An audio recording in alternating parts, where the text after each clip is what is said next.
One common problem that installers will have when they're installing Z-frame openings, which can happen on L-frame openings as well, is any place you put a nail or screw into the frame, you can potentially pull the frames and bow them towards the outside. What that will do is it will increase the gaps in between panels. It will also put a bowing effect to the side of the frame.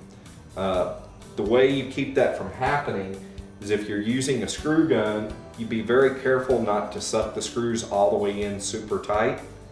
If you're using a nail gun, if once you put the nail in, we will then take our pry bar, put right behind the frame and gently pull it out to where it pulls everything into alignment.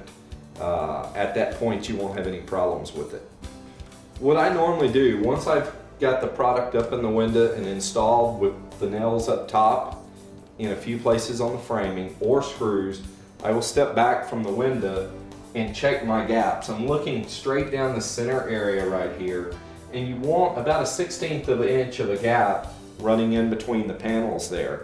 If you have more, it can be adjusted by pulling in on the frame just a little bit and then putting your nail in on the other side. If you've already got a nail in there and it's bowed out, you can easily put a small pry bar behind the Z-frame and pull it just enough to where it lines up. The one common problem that a lot of installers that use screws is they will over tighten the screws in. The best way on the screws, if you're going to use screws, if you tighten it down and you tighten it down too much and it pulls a gap, back your screw off, and then some installers will actually put a couple of small pieces of shim material in between the Z-frame and the opening and then tighten it down on them shims. That way it cannot pull the panels any further apart. Installers will use anything from little small pieces of 1/16 inch thick blind slats that they cut little small pieces off of.